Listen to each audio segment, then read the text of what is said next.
हुकूमत ने IMF की एक और शर्त मानने के लिए घुटने टेक दिए। निगरान हुकूमत ने IMF की शर्त पूरी करने के लिए तैयारी शुरू कर दी है।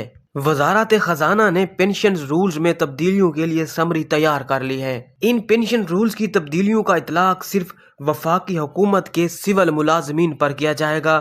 माजी में अगर कोई सरकारी मुलाजिम रिटायर हो जाता तो हुकूमत की तरफ से उसे उसकी आखिरी तनख्वाह के हिसाब से पेंशन दी जाती थी, लेकिन अब ऐसा नहीं होगा और उस सरकारी मुलाजिम की पेंशन का तयन 3 साल की तनख्वाह की औसत पर किया जाएगा। अगर सरकारी मुलाजिम रिटायर होने के बाद फिर उसे कोई सरकारी नौकरी लग जाती है तो वो उस सरकारी नौकरी की या तो तनख्वाह ले सकेगा या पेंशन ले सकेगा। इसके साथ ही अगर किसी सरकारी मुलाजिम की वफात हो जाती है तो उसकी फैमिली को सिर्फ 10 साल तक पेंशन दी जाएगी।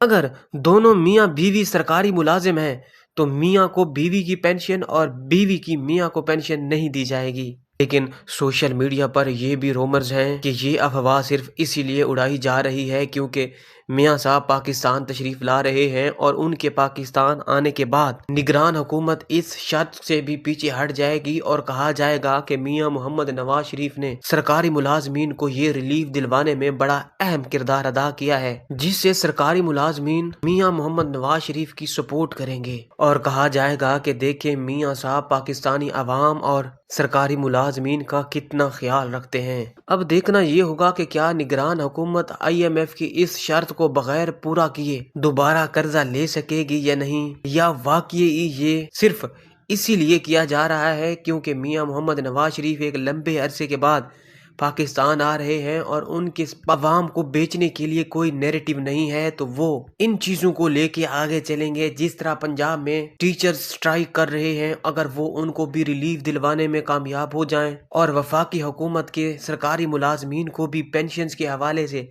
रिलीफ दिलवाने में कामयाब हो जाएं तो वो एक नैरेटिव लेकर आवाम में जा सकते हैं। क्या नून लीग और मुक्तदर हल्के सिर्फ इसी चीज की तैयारी कर रहे हैं? ये मियाँ मोहम्मद नवाज शरीफ के वतन वापस आने के बाद सब सामने आ जाएगा।